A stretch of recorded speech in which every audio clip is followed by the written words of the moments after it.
Hey, it's that time again. And if you have or haven't noticed, I've been away for a little bit. The reason I've been gone is because I've been working on my manga. Yeah, you heard that right. I'm gonna be making a manga.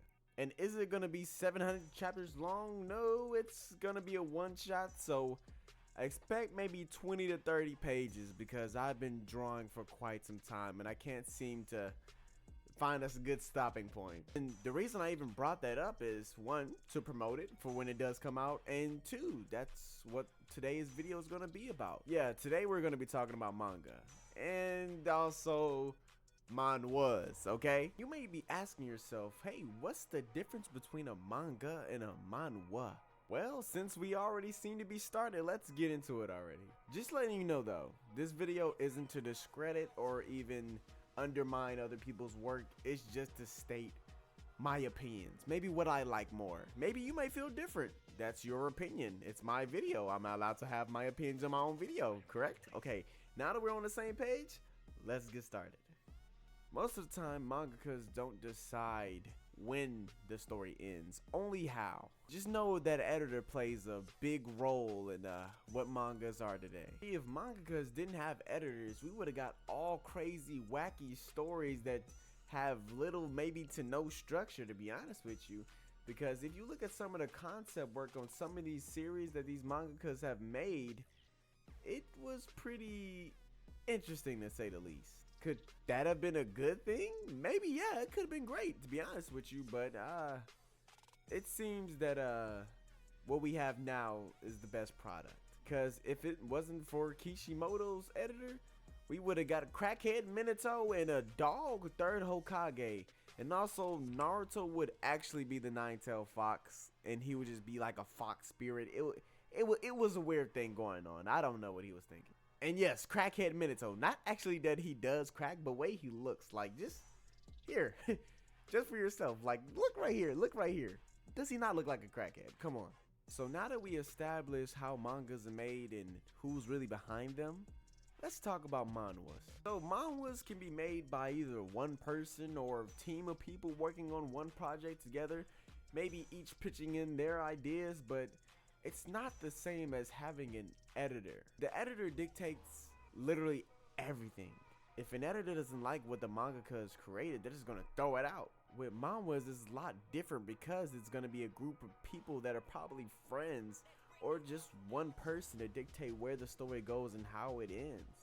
Which leads to a lot of crazier things happening within the story, and because they don't have to go through anyone to get it approved, they kind of just throw stuff out there. And it's actually pretty good most of the time, to be honest with you. I get hooked on a lot of manhwas coming out nowadays. Like literally right now, if you wanted to, you can make a manhwa. People who make mangas don't have that at all. If the company says no, it's a no. For manhwas, anything goes. And that brings me into the next point, creativity. Manhwas can do anything they want. That can also lead to the story maybe not making too much sense and being kind of inconsistent at times, because they can go anywhere. They can easily derail their story by doing something that they think is cool, but is not cool for the reader. I've seen so many manhwas change their whole art style midway through the series to a completely different thing, even change characters and storylines and plots midway through their story, completely destroying what they had built before, which literally makes no sense. But since that's what the author wanted to do, they got to do it because they have that chance, because they don't have to go through a company for it to get approved. And since having this freedom can make or break your series, it's kind of a bad thing that they get this much freedom to do what they want. I know that may seem crazy. Having too many options sometimes can be bad, especially for a story. Even more when you don't have a skilled person's eyes looking over your story and deeming it to be perfect for the rest of the world to understand. And I also witnessed being able to do what you want, when you want, and how you want lead to some people making the same story as other people and changing a little details here and there. This is why manhwas kind of lack their own character. It's like you can put every one of their characters in the same story and it kind of just melts together because they all feel like the same universe. As opposed to mangas. Mangas actually are very, very different from each other, especially in art style and even especially in story. Even though they take inspiration sometimes from other ones, the story will always differ in a good way because they have a lot of talented assistants and editors and even companies that understand what people want to see. See, that is the crucial role that makes these mangas what they are today. The mangakas lay the groundwork down for everyone else around them to help shape the story in a good way that makes sense. This is one of the main reasons why I even like mangas to begin with, because each world is so different from another and they're able to add so many details. It's amazing. Now, let's be honest here.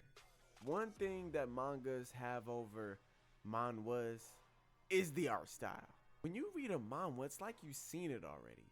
Because I don't know why, but all manhwas seem to have the same art style. They draw like the same characters and it's hard to tell the difference or differentiate your character between any other one from any other series because they all literally look the same. Like if you put the guy from Solo Leveling in Sweet Home, but he fits right in.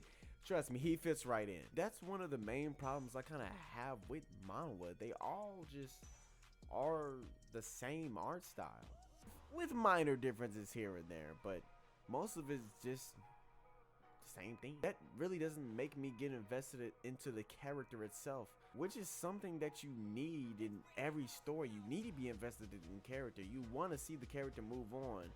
And manhwas, I'm just there for the story reasons, to be honest, because sometimes they do crazy things, story-wise at least. Hey, manhwas, if you're making a good story, your good story should also be in partnership with good characters, especially good designed characters, okay? Because if I can't tell your series apart from another one, what makes yours so different? What makes me want to go outside and try to practice that signature move that I seen that one time? What makes me inspired by your story? Because if your characters feel like they have no soul, why would I want to listen to anything they tell me or the lessons that they teach me? And that's what mangas do great.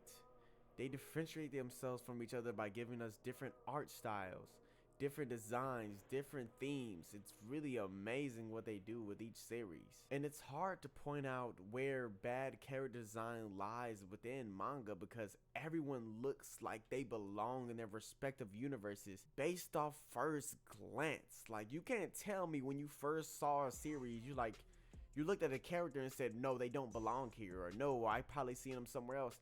It's really hard to do that, especially with how well they are designed. If you can, tell me what character you can see in another series. Like if you would have put Ichigo in One Piece, it would look off. If you would have put Ichigo in Dragon Ball, it would look off. And it's not only the character designs in manga that take the cake for art style, it's also the backgrounds. Having all the help they have, they're able to put so many more details within the backgrounds, so many little additions to the world building, like so many little secrets, everything you can think of, they put it in there. It's like they put their whole heart and soul into what a background is. It's not just a background, it's art. And it makes it feel like it's art.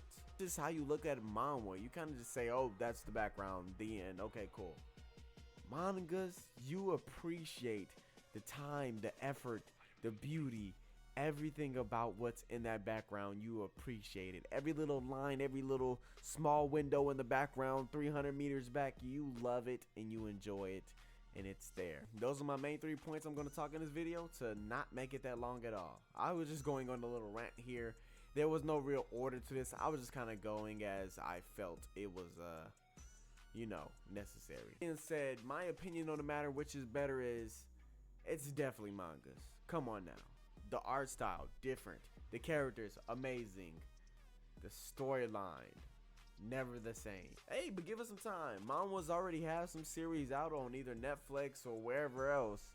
They're doing pretty good now. They're on their little come up, and I imagine a couple years from now we're gonna see some talented artists come out of there. But trust me, Like people say in real life, nothing beats the old school. That being said, tell me in the comments down below which one you think is better. Don't forget to like, comment, and subscribe, because why wouldn't you want to see me talk about anything else or ramble on about anything else? Because that's all I did in this video was ramble.